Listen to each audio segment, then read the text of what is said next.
Hey you. Yeah, you. Love the show and want more content?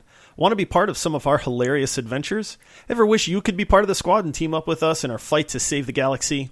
Well, now you can. Head over to multiplayersquad.com and check out some of the awesome benefits we offer to our official squad mates. We offer a ton of extra ways you can interact with us and the show. We certainly aren't above bribery to earn your support, but we think you'll love all the extras that come with supporting this independent podcast. Thank you for listening and supporting the show. Now on to what's sure to be our greatest episode ever.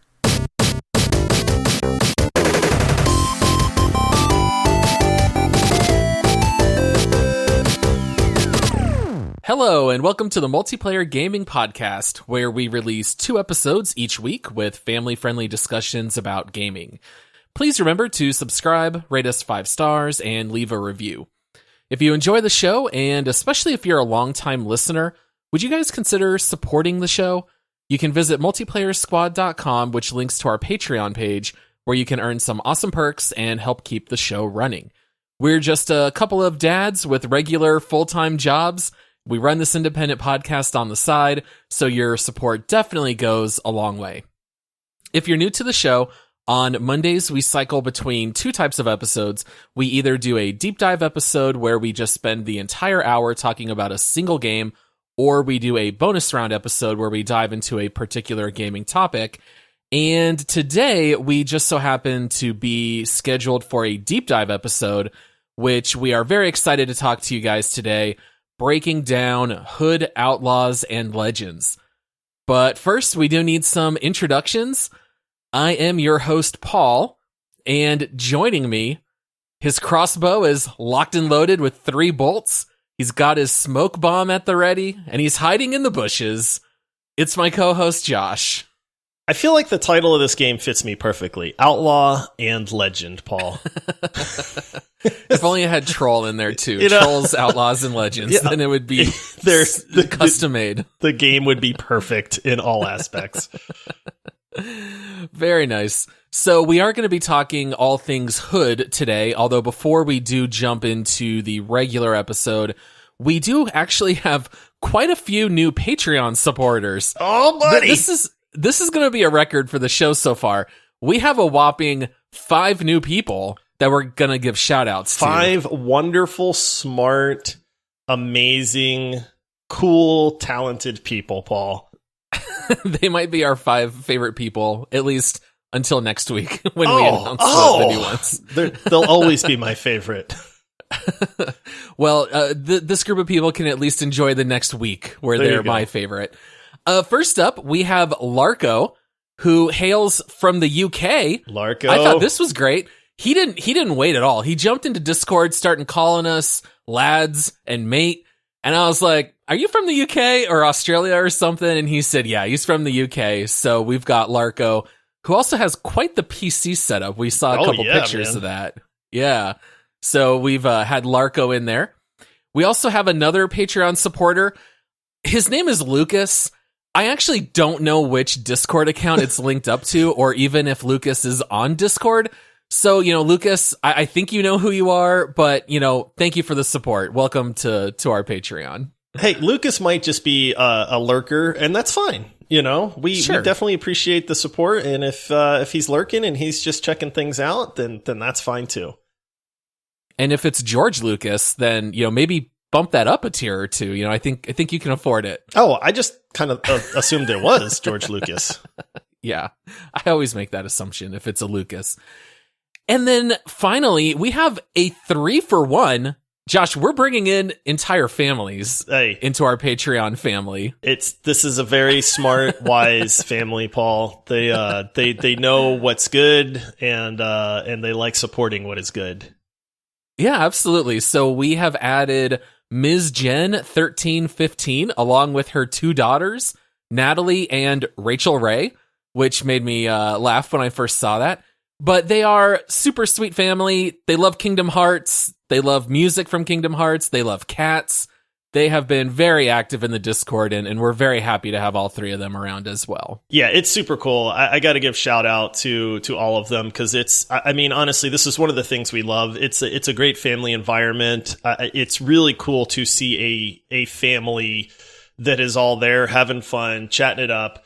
I have learned more about Kingdom Hearts in the last like 2 weeks, than I ever have, which is really cool. But I like that, right? It's good to like broaden the horizons a little bit.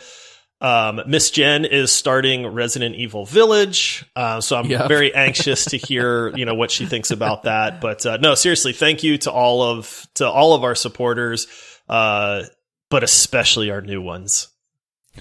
Yes, you have a special place in our hearts.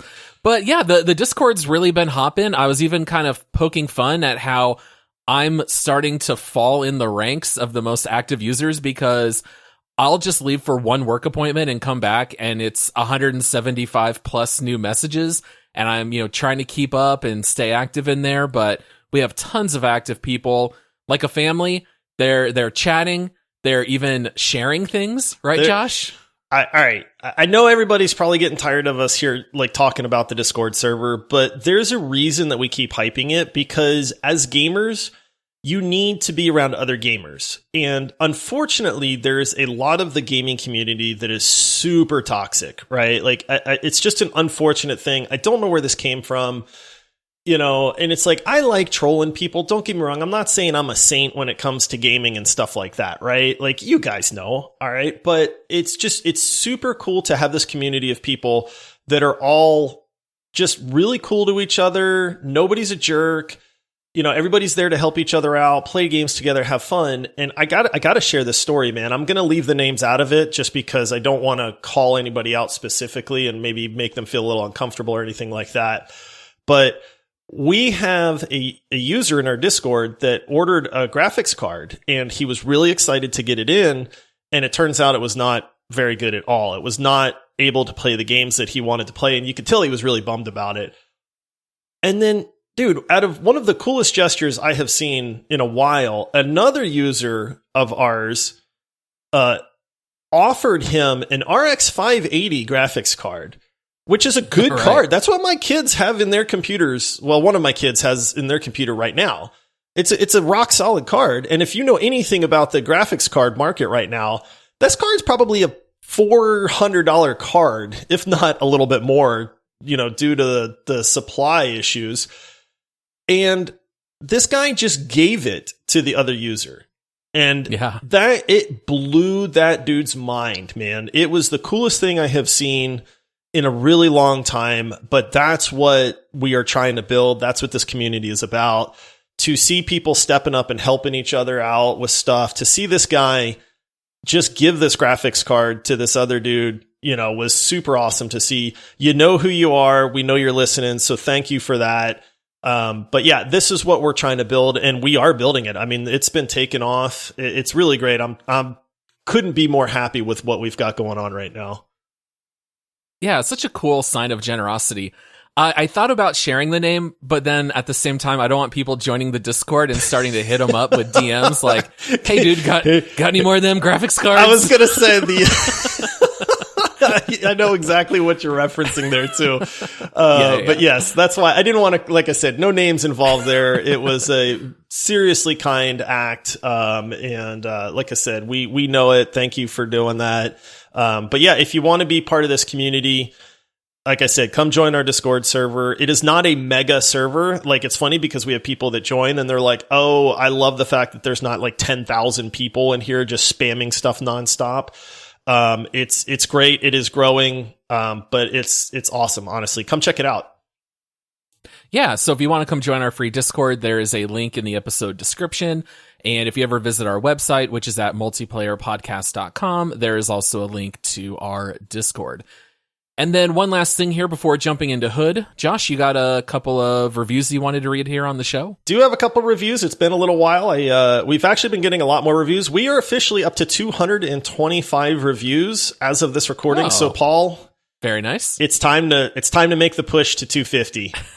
Yeah, okay. If you're listening right now and you have not left us a review, please leave us a review. Tell us what you think of the show.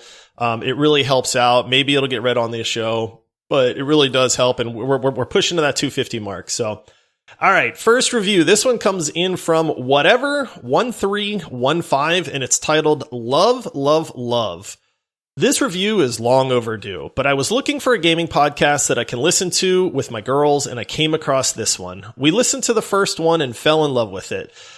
The guys are hilarious and the content is great. Usually every episode has me cry laughing at some point. Definitely recommend. Grateful to you guys for doing this every week. So, oh, thank you. Whatever. Yeah, that's very nice. Yeah, whatever. Whatever. That was awesome. And then oddly, I completely forgot about this, but just in a sheer good coincidence here, this one comes in from Yo Larko. Oh, I think I know this guy. I'd actually pulled this a while back, and then I forgot that we were going to thank him as a new supporter on here. So here you go, Larko. You get your review read on the show, too. And it's titled, The Podcast You Never Knew You Needed. Said, hi guys, been absolutely loving the pod. I'm a bit sad I only discovered you guys a couple weeks ago, but I'm so glad I did. I work 42 to 50 hours a week, and this is one of the main podcasts I now constantly listen to while working, and it really makes the time fly, binging all of your previous episodes. As I'm British, I didn't think I'd get along with your style of comedy or storytelling, but you smash it out of the park every episode, and I'm hooked. Just joined the Discord and signed up on your Patreon. Keep up the good work, boys. I'm excited to see how you grow. P.S. Will there possibly be a Biomutant deep dive when it releases? Ooh. Biomutant has been a topic of conversation in the last few days, and I'm a little bummed, Paul. It's not getting very good reviews. I was thinking about picking it up day one. I'm going to wait to hear from some real world people. The reviews on it have been mediocre. So I'm actually waiting to see like what Larko thinks. A few of the other people in our Discord are playing it right now. So I'm gonna get some real world recommendations first before I pick that up. Yeah, I don't think anyone should hold their breath waiting for a Biomutant episode, but you know, Larko, thanks, mate. Yeah. I'm gonna make some bangers and mash in your honor for the family tomorrow. You know, celebrate some of that. Paul, they say cheers. British culture. That's how they say thank you. So you say cheers. Cheers, Larko. Oh, very nice. Well, thank you, everyone. You know, please consider leaving a review if you haven't already. It helps the show get highlighted and helps other people find it. So we really do appreciate it. All right. Well, I think it's time, Josh. Let's jump into Hood Outlaws and Legends. All right. Steam writes, in a violent medieval world, outplay rival gangs in intense PvPvE multiplayer heists. Moving in stealth to steal treasures unseen or dominating through loud and brutal combat, only the best will escape with hard-earned riches. All right, so Josh, with that description of the show, I think the thing that would probably be most unfamiliar to people is the description of it being an intense PvPvE game. I think this is still a relatively new genre a lot of people probably don't really know a whole lot about. So why don't you share with the people what that means? PvPvE. Boy, that is hard to say. PvPvE.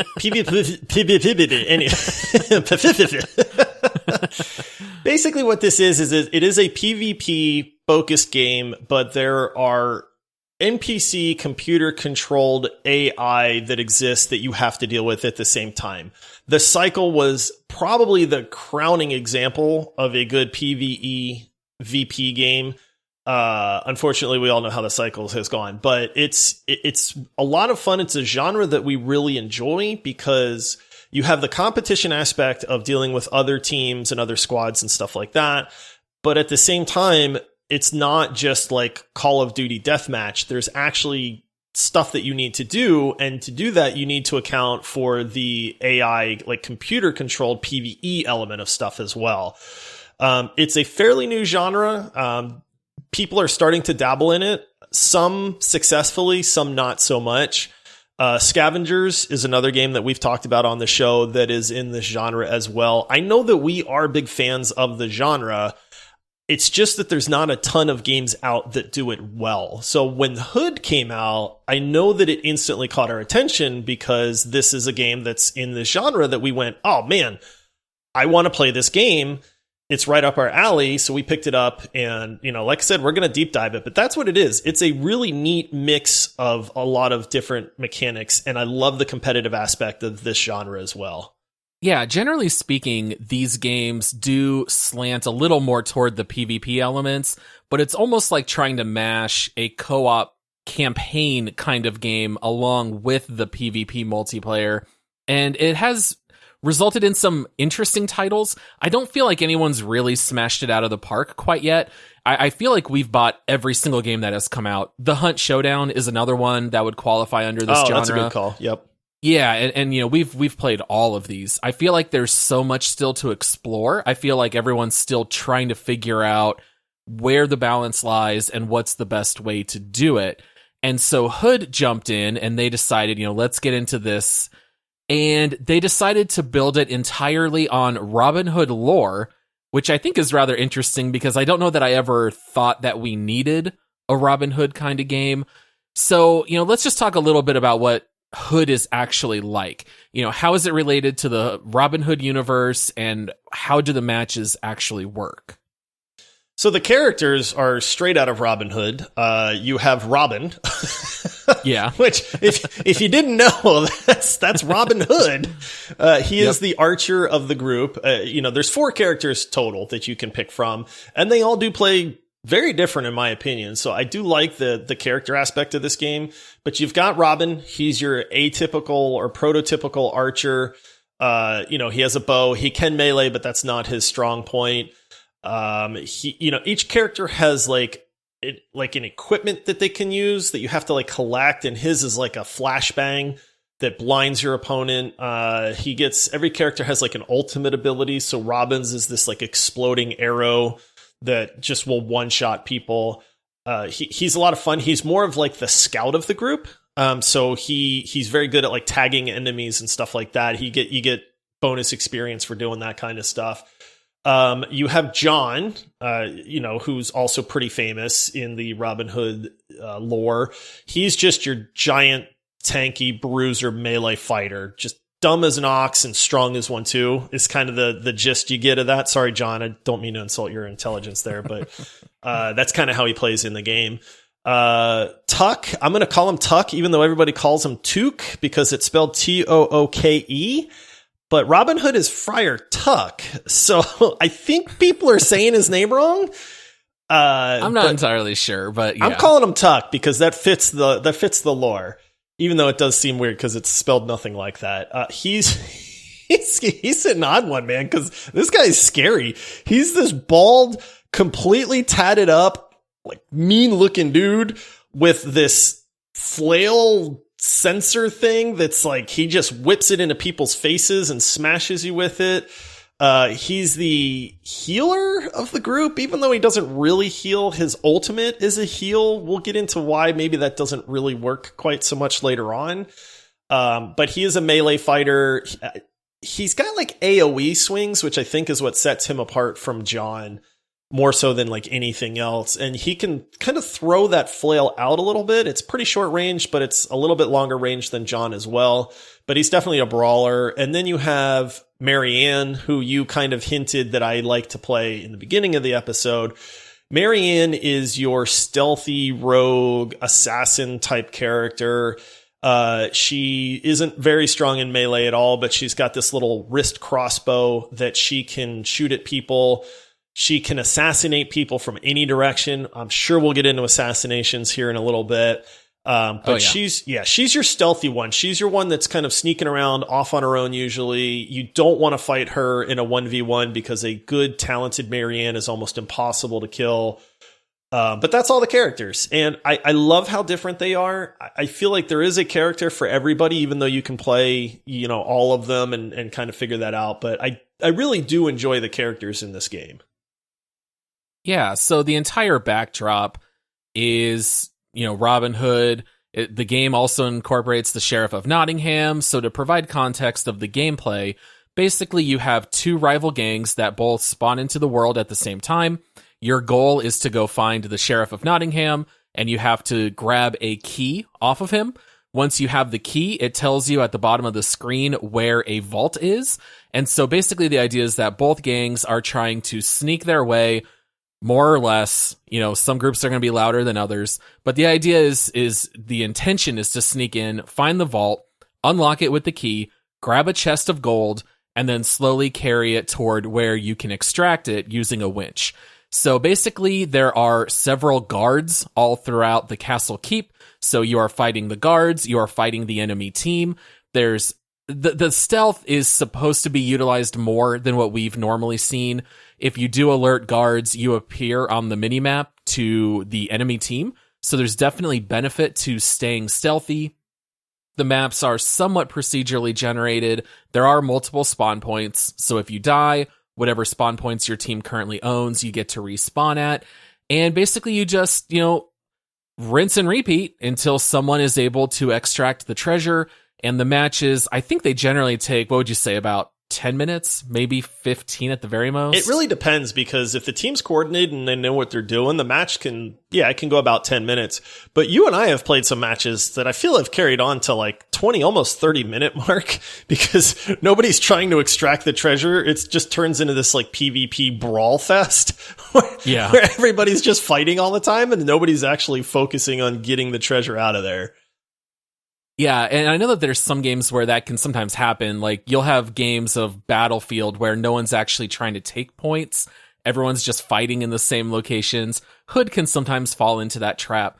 But it is 4v4, and there is no limit to how many people can play certain characters. So even though it does look a little goofy, you could actually hypothetically have 8 Johns running around who all look exactly the same with the same weapon and the same skill sets.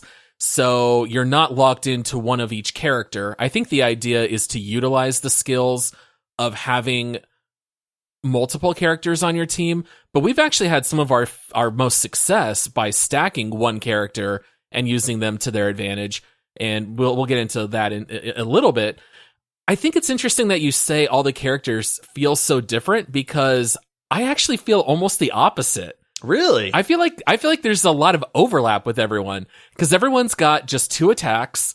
You've got either a slow attack and a long attack, or it's a melee and a range attack. You have your one item, which is generally some kind of grenade. It either explodes or it produces smoke or whatever it might be. And then you build up your ultimate. But a lot of this game ultimately comes down to assassinations. So what you can do in this game is you can actually crouch and you can walk up behind anybody in the game, except the Sheriff of Nottingham, but another enemy player or any guard. You can actually sneak up, hit a button, and it's an automatic kill where there's basically a 5-second animation. They will knock out the guard or that person silently. And even in a lot of the team combat, everyone is basically doing their best to try to assassinate one another. So it leads to a lot of these fights of running around bushes and trying to run around one another. And so they are different, but I actually feel like there's a lot of overlap. There's overlap in the combat, but the characters feel pretty different to me. Now, see, here's the thing. I don't play a whole lot of John or Tooke. I have played both of them, but I generally play either Robin or Marianne, who, even though they have range, they're considered ranged characters, they play very differently. And then when I do hop on to John, he plays so different than Marianne or Robin to me that for me, it feels like there's a vast difference there. It's either you're running up and smashing people in the face with John's, two-handed hammer, or you're dodging quickly and trying to fire off these little crossbow shots quickly as Marianne, or you're perched up real high somewhere as Robin trying to headshot people. I feel like there's a pretty good difference in the characters there. Now, when it comes down to a brawl and everybody's fighting on point, then yeah, there's not a ton of difference there, because it's just sheer chaos. And the goofiest thing in this game you touched on, the assassinations make sense from a thematic standpoint, in the sense that there's stealth is a big part of this game. And if you can sneak up behind somebody, you should be able to assassinate them, right? Like, hey, I caught you unaware. It's a one-shot kill. I assassinated you. Ha, let me teabag you now, whatever. But the stupidest, goofiest thing in this game is, instead of a brawl where everybody is smashing each other in the face with weapons, all you see are people playing like Duck Duck Goose almost, where you just see characters crouching up and down, circling around each other because they're trying to get an assassination off. And why this game allows assassinations in the middle of a melee brawl is beyond me. absolute insanity. It's terrible. Like, honestly, we have said in game, this is the dumbest mechanic I think I've ever seen, man, because it's a PvP game. It's a melee PvP game for the most part. You want to fight these people, and then you're fighting this one guy, and this other guy crab walks or duck walks up and down and manages to get just enough behind you to push a button, and he assassinates you right in the middle of this fight. It's absolutely infuriating. It really is. It's sheer stupidity, man. I get that, like, allow assassinations in the game. That's fine. Do not allow assassinations during a melee brawl on a point. Like, it just doesn't fit, man. So one of the reasons why this is such a popular tactic, there's a couple issues. I do feel like this is a fixable problem. I can't imagine that they're going to leave this mechanic the way it currently is. But then again, people played this in beta. They knew this is how the game functioned and they kept it. But what happens is you have a stamina meter like you do with basically any type of melee game. If you swing, if you dodge, it uses up some of that stamina meter. And ultimately, you can really only swing maybe 2 or 3 times, and you can dodge maybe twice, and now your bar is empty. Yeah, You're you just can't a do sitting nothing duck. without stamina. Yeah, you got nothing. You have to really manage that stamina well. And so it's quicker and it's easier to just try to run around one another. Now, this is very silly also, because if I start assassinating someone and another guy is cracking me in the head with a hammer, it does not stop the assassination. So if any damage broke the assassination animation and then you're just back to normal combat, that would be fine. But instead, the only time it will break an assassination is if you completely kill the other character. And the animation is short enough and the stamina bars deplete so fast that I've seen so few assassinations actually broken. Most of them go all the way and then you're just dead and you're swinging a hammer and just some idiot ran around you quicker. So especially since this game is crossplay, people who use controllers on console cannot get around, and as they can't turn on a dime like you can on PC. So famously, PC players are outperforming console simply because it's easier to get around them for an assassination. If you check like their Reddit, it's the main. There's 2 main complaints. We'll get into the other one here in just a minute, but it's the major complaint is assassinations are just stupid. I get it. Maybe let Marianne assassinate, right? She's the stealthy rogue character. Make it unique to her. Let other people assassinate the NPCs, right? Like that makes sense. Like you sneak up on them because you're supposed to be stealthy in that part of the game. They got to fix this. Like hands down, they've got to fix this assassination thing. You know, you and I have commented in many a match how stupid it is to be in the middle of a fight. You're facing off somebody, that the fighting part is fun, just to have some guy that partially gets far enough behind you that the game thinks it's, you know, he's within range of the assassination, and people are just spamming a button. You know, it really does look stupid, number one. It really is stupid, number two, because that's not the way that you should die in the middle of a brawl. Time to kill in the game is not too bad in the actual, like, you're fighting each other sense. It's pretty fast for the most part. Like, this is not like you're sitting there just wailing on each other over and over. But there is nothing more infuriating than trying to face off against somebody to have the other person just walk behind you and then assassinate you instantly with literally nothing you can do about it. Like, there's no defense to it. That's the other problem. It's like there's no timing to like push a button to stop it. Stamina is so little in this game that you really can't dodge away from it, you know, and try to maintain that positioning. It's just, it really is broken and they really need to fix it, man. I'm 100% with you. So let's go back to when we first loaded up Hood for the first time. I think you and I played like with just random people online. I don't think we played in groups to start, but what were your initial thoughts jumping into Hood? Was there anything particularly positive or negative? What were your initial impressions? They were good. Honestly, like the graphics are better than I thought they were going to be. I had seen a couple little gameplay like videos and I thought, man, these graphics are pretty bad. The animations I thought were kind of janky looking. And then we loaded in and I was like, okay, like this looks pretty good. The animations are better than I thought they were going to be. They're nothing to write home about. You start off in your camp, so there's a little bit to explore and stuff like that. They do kind of give you like a tutorial, and then you can go up against like AI if you want to, just to kind of get the lay of the land. My initial impressions were pretty good, honestly, until we played our first match, because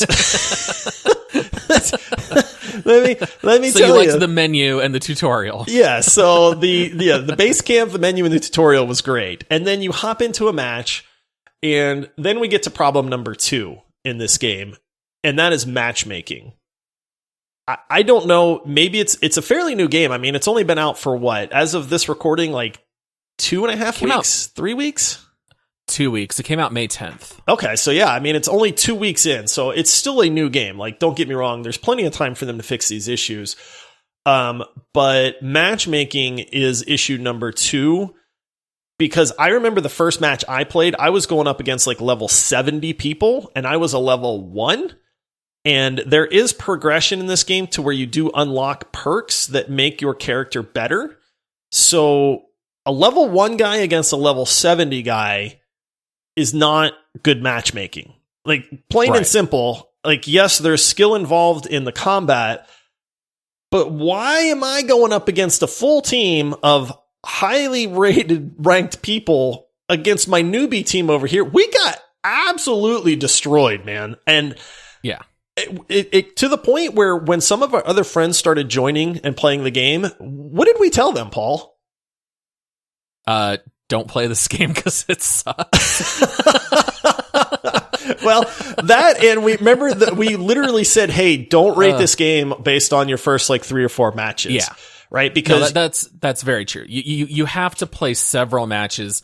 This is kind of the epitome of easy to learn but hard to master, for sure. Yeah, I mean, it just got to the point, where we were just telling people, hey, the first 3-4 matches you play are going to suck. Yeah, you'll just get completely obliterated. I know for me, I was a little surprised at how it did play a little bit like Battlefield. So I didn't follow Hood terribly closely. I had just seen a couple highlight clips and kind of in one ear out the other. And so there is some strategy in taking spawn points. And so you have to focus on that an awful lot, because if you have better spawn points, you're going to win more of the PvP matches. So a lot of it is just managing points A, B, and C, trying to keep those under control. And also, I remember initially thinking how cool the Assassinations were, and just how quickly that disappeared in my mind. I have this very clear memory of my first game where I just ran in and just tried to just swing my hammer like crazy. And I remember I hit a guy once as John, and then he sprinted off. And so I just take off after him. He runs inside a church, and I follow him around the corner, and he's just standing there doing nothing. And so I run up and I go to swing, and he's just holding his dodge, and then I get assassinated. So they laid a trap for me where one guy was just hiding in the corner. I ran into the church and he assassinated me. And I thought, oh, here's the strategy. Like, you can actually do stuff like this. At the time, I didn't know if you were already in combat, you could still assassinate. And then later it became goofy. But in the very beginning, I actually got really excited, but it just disappeared rather quickly. Excitement followed by crushing disappointment. Yeah, it went from being, oh, that's actually really neat, to, oh, this is literally the one mechanic that's really holding this game down. I mean, it really is, concrete shoes on an otherwise game breaking, very cool idea of a game. It's game breaking. Like, let's just cut to the chase. We have said we're not playing this game anymore until they fix the Assassinations. And if they don't fix it, I'm not playing anymore, man. Like, it's that, it really is that bad. Like, I know we've been touching on this, but when you have a game that has a very neat concept and, there's some good bones to this game, but you have this one issue that makes it nigh unplayable, or enjoyable, I should say. You can still play the game, but if it's completely unenjoyable in its current form, because a huge portion of this game, which is the combat and the PvP portion of it, simply devolves into, it's like a hoedown. That's the easiest thing I can think of. Where it's like, spin your partner round and round, and people are like, they're trading. That's what it's like. It's like 8 people trying to circle around behind each other. And when like I said, it's infuriating. I don't want to harp on it too much, but it is game breaking. It really is. It sucks the enjoyment out of this game completely for me. I know it does for you. And I don't know why they let this stand. Now, it's only been 2 weeks. I would like to think that the developers, who have been very active and communicative to the community, I'd like to think that they'd take this feedback and do something with it. But if they don't, I'm out skis. Yeah, because it has great bones. There's definitely an enjoyable game here. It just has some rather stupid mechanics. Yeah. All right. Well, Josh, it's time for a break. Let's hear from one of our sponsors. This episode of the Multiplayer Gaming Podcast is brought to you by the Blizzard Gear Store by Fanatics. If you're a long-term listener of the show, you know how much we love Blizzard games here. We even have Overwatch as our number one game on our leaderboard. And I've got great news for you guys out there. You can actually help support our show by purchasing Blizzard gear through multiplayerpodcast.com/Blizzard store. There is clothing for men, women, and children. There's collectibles, toys, so much stuff to browse through and look at. I was taking a look and saw you can order a replica of Genji's sword that you can hang on your wall. There's Lego sets, Diva onesies. What more could you guys want? So please check it out at multiplayerpodcast.com/Blizzard store. Now back to the show. Okay, and we are back. So, one thing that you had mentioned a little bit before was Tooke's heal ability. So let's talk a little bit about why it's a little bit of an odd ultimate in the game. Let's just talk about all the ultimates. How about that? That's a good idea. Yeah. Okay. So I'll go ahead and I'll talk about John's ultimate first because I only play as John. I have leveled him up the most because the game does have a perk system that we're not going to get into details on, but basically you have to level up each individual character and then you have 3 different perks that you can equip. And so I just said, okay, I'm just going to focus on John. I want to unlock his higher end stuff. Basically you level from 0 to 10. And then at the end of every match, you earn gold. And some of the gold will go toward unlocking perks and cosmetics in your camp. And then the other gold you keep for yourself, which you then have to spend to equip the perks.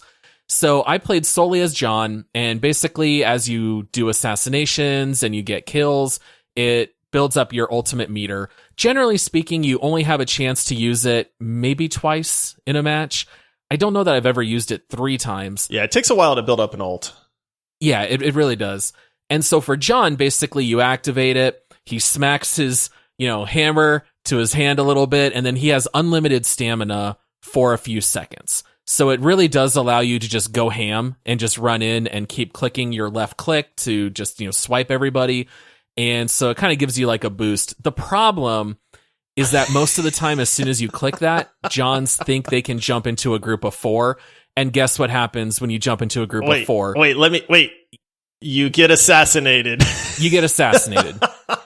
Which, by the way, is the answer to everything in this game. You try to go stealth, you'll get assassinated. You try to fight the way it's supposed to be, you get assassinated. It's the answer to everything. I remember with one group trying to go stealth, and as John, the big guy, I'm carrying the chest. I get all the way to start cranking the winch. There was a Marianne who had just sat there for what I can only guess was 5 straight minutes. Oh, yeah. And as soon as I started turning the winch, she jumped out and assassinated me. So, I don't know. But anyway, John's ultimate is unlimited stamina. I think, doesn't it give him a little bit more damage too? I feel like either he takes reduced damage or he does more damage. I feel like there is a little bit more than just the stamina, but stamina is such a precious commodity in this game that having unlimited stamina might not sound like a lot if you're listening, but unlimited stamina for 10 seconds is huge because you can just swing like a madman. You can literally take out like 2 or 3 people at one time. Like it's a good ult. It doesn't sound like it, but it's quite powerful until you get assassinated right away, and then it doesn't do anything. I was going to say, as long as everyone attacks you one at a time, you might be able to take out 2 or 3. Yeah. Because that's one of the problems with John is he does a leaping strong attack, but it takes so long that any character that dodges it can immediately assassinate John because it takes him so long to stand up and turn around. It's very telegraphed. It feels so good when you land that like double overhand flying hammer smash. but it's very easy to kind of see that it's coming. And dodge out of the way or block too. So yeah, I mean, his ult is great. It can really swing the tide of a battle. So then Tooke's ultimate time to kill, like we said, is pretty fast. Like 2 hits and you're probably dead.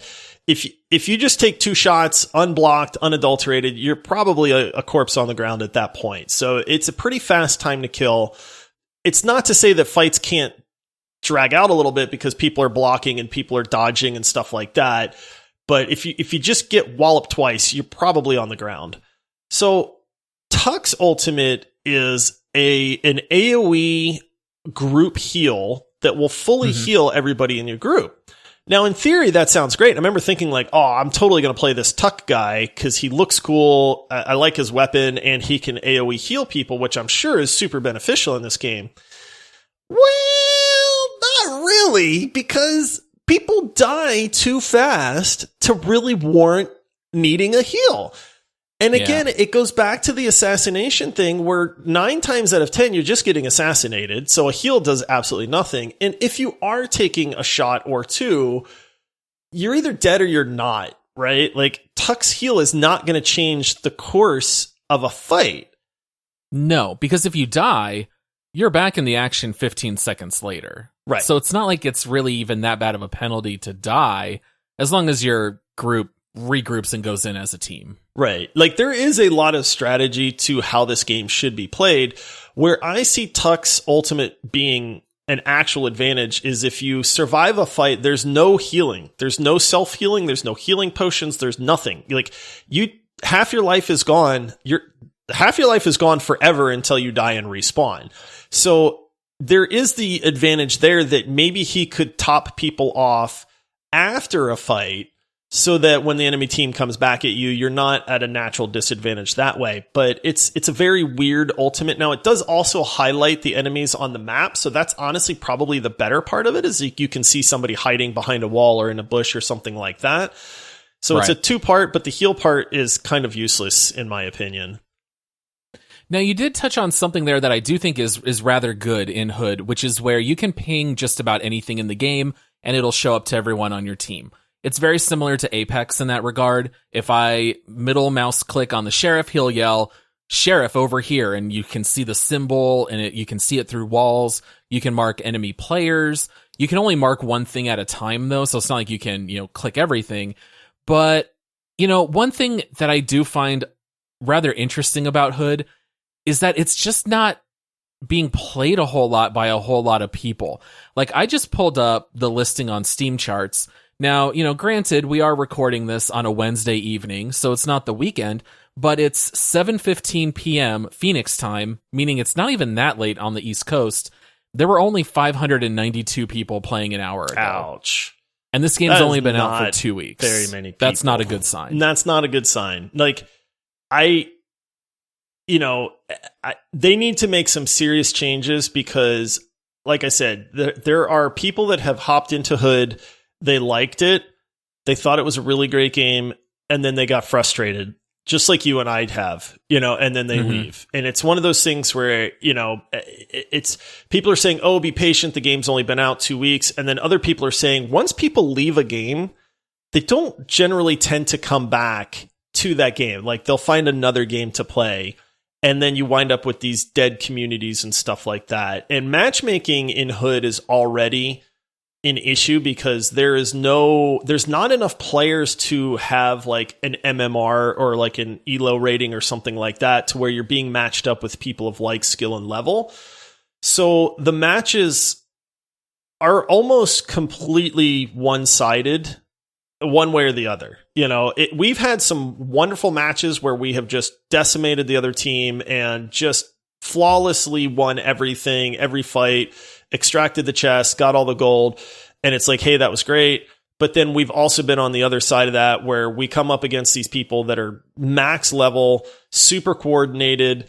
There's just no chance. And that's very frustrating in a PvP type game to where you feel like nothing you do is going to matter at that point. So yeah, an MMR system would solve a lot, but when you only have a 24-hour peak of 979 players, they're not even topping 1,000 at the same time. So it might be rough to try to get anything like that. The last thing that I want to mention before we move on to our final segments here is the extraction system is kind of goofy. So once you get your gold chest to the winch, it brings up a pop-up bar at the top. And there are basically 6 check marks. And basically, whoever is the person to complete the final check mark, their team wins the match. So generally what you do is you'll have one player cranking the winch and the other 3 are scouting, trying to find the players and fight them off so you can keep cranking the winch. Well, what a lot of teams will end up doing is they'll save their ultimates. They will let you crank it to 5.5 check marks. The Robin, who has saved his arrows, because you only get 7 arrows at a time, now he'll just crack whoever is operating the winch. Well, now it's 4v3.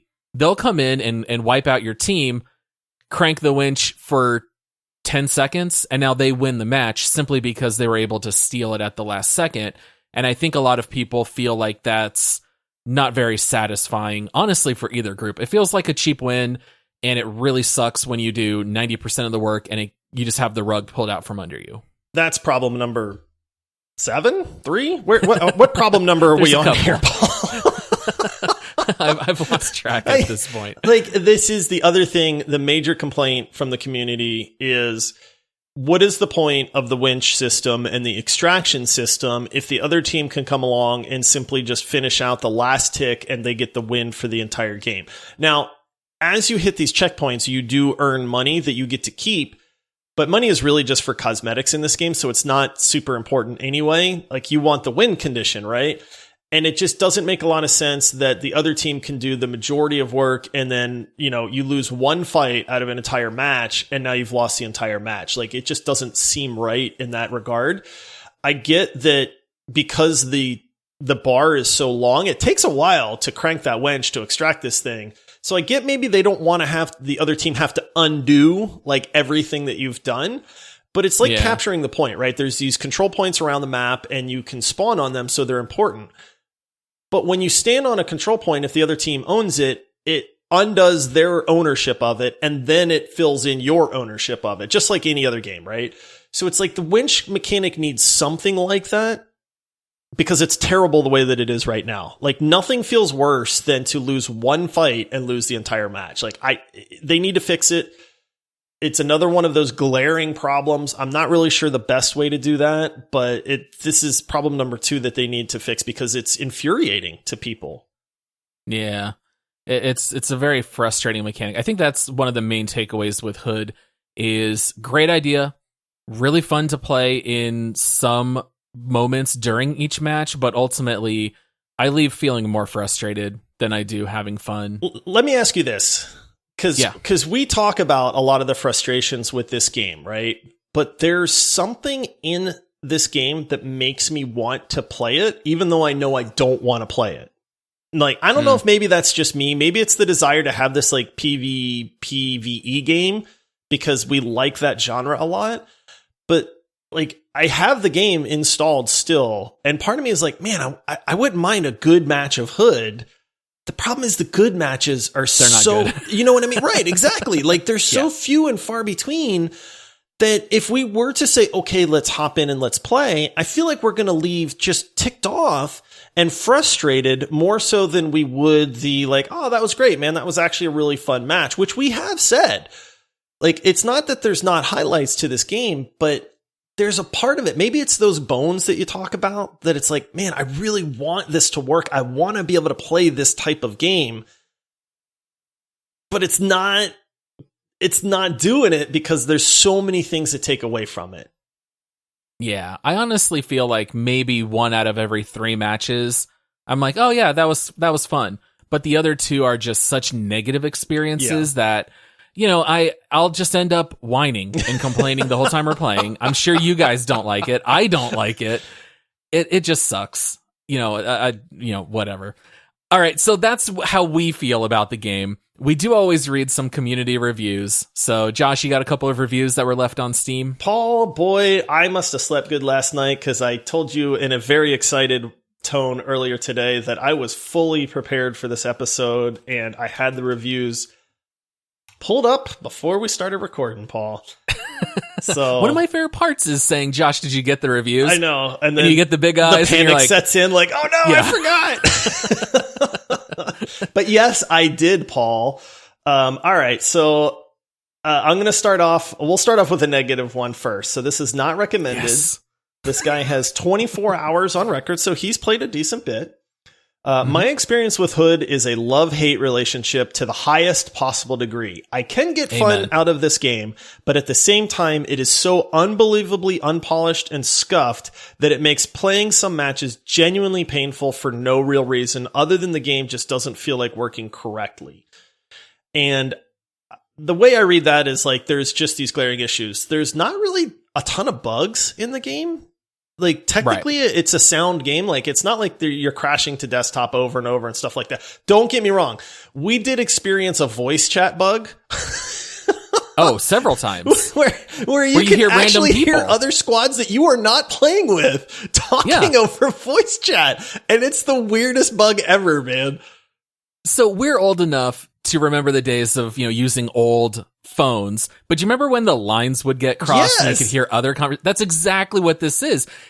You're not even in a match. We would just be sitting in camp and you just start randomly hearing another group of four talking. It's the weirdest bug. Yeah, that one's strange. So, but yeah, that's a good review. He touches on a lot of it. It is a love-hate relationship for sure. Okay. So this one is recommended, and this guy has 18 hours on record, so a decent bit of playtime. And he says, well, I like it. Is it a little rough around the edges? Yes. Is the AI a bit iffy? Yes. Is it maybe a tad overpriced? Yes. But I'm having fun with it. Okay. So all the individual parts are subpar, but whatever. But that's the thing. There is fun to be had in Hood. Like, I don't disagree with that guy. It's just, you got to take away the frustration part for the fun to shine through. Another not recommended. This one's titled Robbed Blind. So Hood Outlaws and Legends gives you an authentic AAA game experience in a AA package, in that it lures you in with grand promises of an engaging experience only to tie you up, beat you down, and rob you of your money. Coming out as a bug-ridden mess with a non-existent matchmaking system and a voice chat system from hell, the only thing this game's got going for it is its shiny leather boots and the oh-so-tantalizing potential. Yeah, I think that's the key thing. This game, honestly, that's the only thing it has going for it, is potential. Which is sad, because it's great potential, but man, it's not realized yet. Yeah. This is like the athlete who has all the talent in the world, but they just can't stop using drugs and getting in trouble with the law. And exactly. Like, it's like, if you could just get your act together, you have all the talent. You can't teach some skills and abilities that are in this game. They understand some of that, but yeah, it's just so held back. All right. This one's recommended. This one's pretty funny too. It's a short one. 10 hours on record. I am upvoting this so I don't end up playing this game alone. There you go. So a manipulative, positive recommendation. I'm not sure that was actually a positive review there. Another recommended. Dear. This one's quick. I take pride in knowing I am likely a reason someone decided to write a negative review about Marianne. Oh, so yeah. There's been a lot of discussion about the character balance in this game. We have experienced this. We played a match against this one dude that was an amazing Marianne and absolutely just decimated our whole team over and over and over again. We couldn't hit her. We couldn't kill her. Like, this dude was baller. Kudos to him. He knew the character. He knew how to play her very, very well, but there was nothing we could do about it. But what's funny is that everybody complains about every character being overpowered or broken in some way, which probably lends itself to saying the characters themselves are probably pretty balanced. Yeah, it seems like most people think John and Marianne are the two best, but yeah, see, I don't think John's that strong though. You just don't get hit by the hammer, man. Well, easier said than done. It's easy to catch people off guard. Yeah. All right. There's a lot more that goes on. I mean, most of the negative ones talk about the same things that we've kind of already touched on. A lot of the positive ones talk about when matches do go right, they really are a lot of fun. And it's like you said, the potential for this game is there. So when it hits on that potential, it does feel really good. But yeah, so, like I said, the consensus is there for both the positives and the negatives. All right, Paul. So a little game that we like to play is to see what you think the overall Steam rating. So on a scale of 0 to 100%, what do you think the community has rated this game?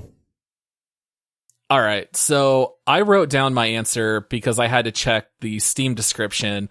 I knew that this game was not going to be really high. I thought it would be decent, so I wrote down 83%. Oh my goodness. We are super on par with each other, Paul. I wrote down 82%. I was the same. I was exactly the same thought process. Is there's going to be people that don't like it. It's a new release, and there are some balance issues and stuff like that with the assassinations and the matchmaking and stuff. So I thought people were going to not be super positive on it, but I think there was enough there that people would enjoy it. So the actual percentage, and this might be a record, Paul, is 59%. 59. 59%. I think PUBG is still the lowest. I think PUBG was like 48% or something really? like that. Oh my goodness. Yeah, it was really low. Oh my goodness. So yeah, 59. So we're not alone in sharing our frustrations. What we're saying here is what a lot of people, no one's in the middle. There's not a lot of people saying Hood is a 7.5 out of 10. You either think it's great and perfectly balanced and you think everyone else is crazy, or you do not understand the Assassinations and you just say, how anyone could like this, I have no idea. It's very true. Disparate. Yeah. Yeah. And honestly, I mean, if they fix some of the issues, this is a game that I would be happy to go back to in a month or two just to see what they've done. Because, the bones are there. The foundation, the idea is solid. We like this genre. Like, I'm willing to give this game another try for sure, but just not right now, man. I don't want to do that to myself. So, yeah. All right. Well, I guess that means I won, huh? By 1 percentage point. By 1%. Yep. So yeah, we're running a little short on time. We got only a few minutes left, but Josh, go ahead and take us into the next segment. Let's hit that music. Hey, Marianne, you want to assassinate me in the middle of a fight and really tick me off for the 12th time this match? Yeah. So. Yeah. Okay, go ahead. How about you introduce? What is this segment? All right, so this segment is Make Love, Marry, or Murder. This is how we are going to personally rate this game. Murder is, hey, we hate this game. We probably are going to caution you away from it. Make Love is, hey, this is a fun game. Might not be, long lived. Might not be everybody's cup of tea, but we think it's definitely worth playing. Marry is, hey, everybody should play this game. You're going to absolutely love it. Probably going to be playing it for months to come. This one's easy for me, Paul. This is a straight up murder. Oh, it's the easiest murder I've done in a while. Yeah, I want to like this game. There's, like I said, I hinted on it earlier. There's a part of me, maybe I'm just a glutton for punishment too. Maybe that's what it is, but there's like a part of me that still wants to play this game and just slap myself in the face over and over. I don't know, man. I'm not 100% there with you. I have zero desire to play this game until they make any changes. This is our first consensus murder in quite some time. I think so. It deserves it. I mean, I hate to say that because I know these developers pour their heart and souls into these games, but you have to fix two major issues. Fix your matchmaking, which if you only have 500 concurrent users, I don't know that you can do. Like, that's a sad fact, right? The other thing is fix the assassinations. I feel like people were willing to give this game a try, but then just like us, but then they left because it's just infuriating and nobody wants to play a video game that just ticks them off nonstop. This is the kind of game that everyone in the party just decides we're all going to rage quit at the same time. Yeah. Like, the match ends. All right, guys, I'll see you later. Yeah, it's not like two people "Yep, are I'm like, done." oh, that was great. And the other two are like, no, that was terrible. Everybody is just like, okay, guys, I'm out. Like, I'll see you guys later. Yeah, exactly. All right, so double murder. Double murder. All right, well, let's go to the leaderboard and see where this Oh. game stacks up.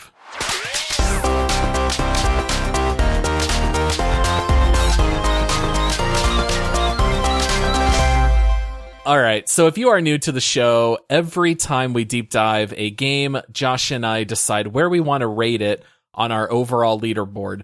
So if you go to multiplayerpodcast.com, right there on the main page, we have our leaderboard, which currently has 42 games on it.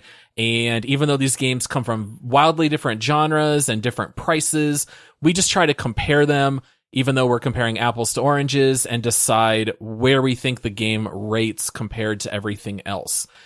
So, based on the fact that this is a double murder, Paul, I got a question for you. This is going to make this easy.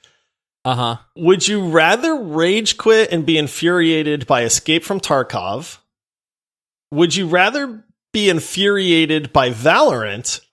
Or would you rather be infuriated by Hood? Because for me, it falls into the same category of all three of those.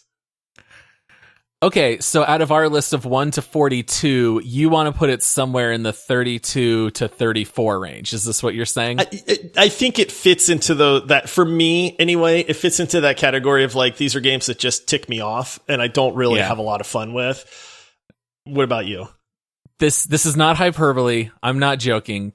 To me, it's number 43. It is dead last for me on this list. Is it really? I find this game utterly unenjoyable.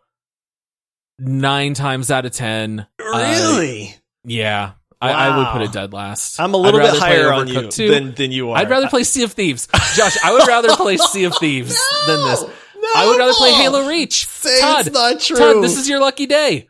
This might be the first time that we're not pushing Halo down if I get my way, because I would put this below all of those.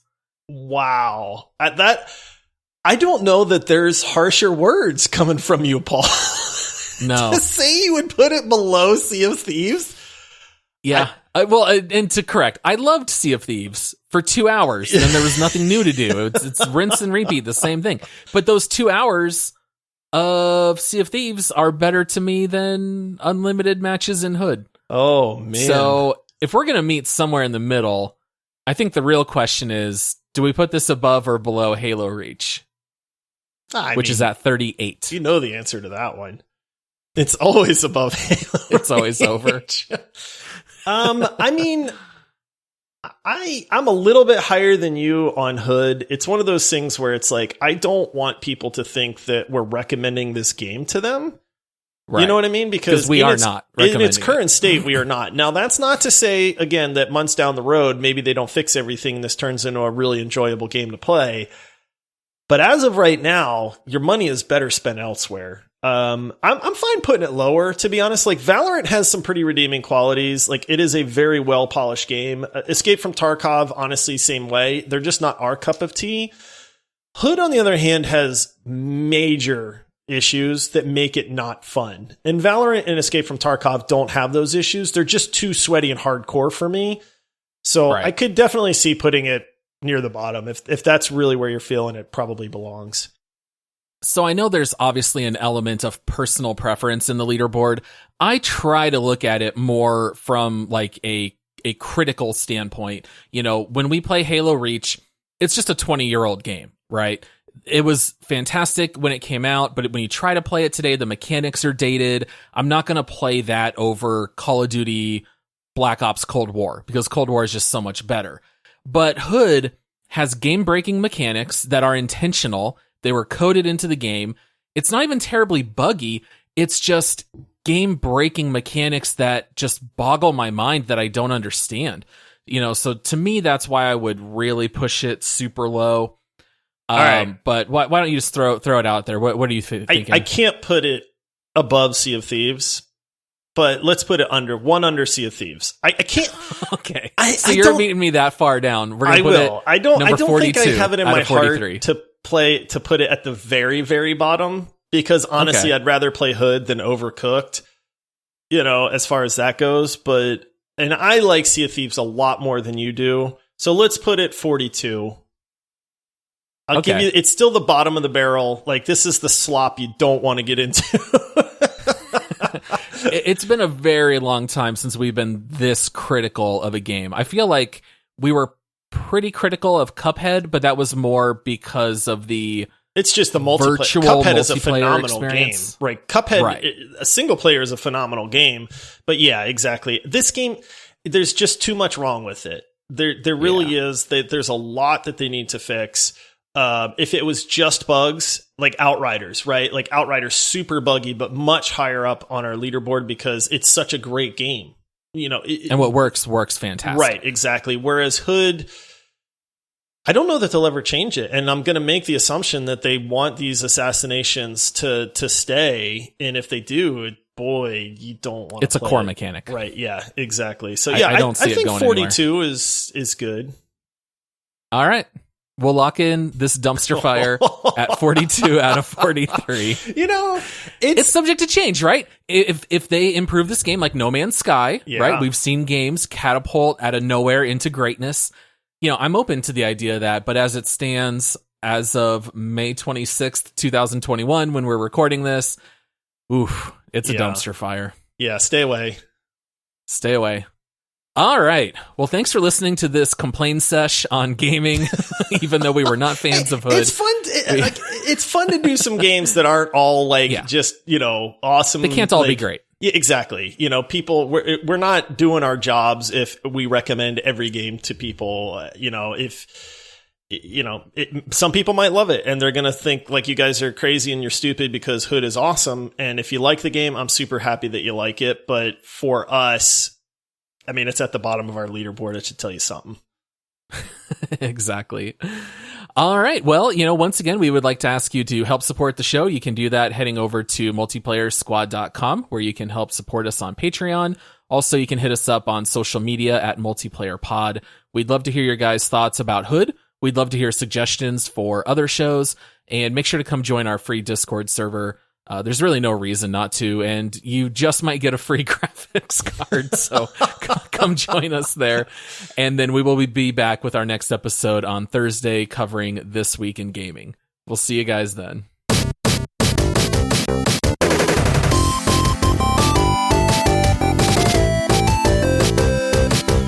Did I just get assassinated for the 12th time? I hate this game, Paul. Why am I playing this? Let's go play Overwatch. Thank goodness. All right, see you, everybody.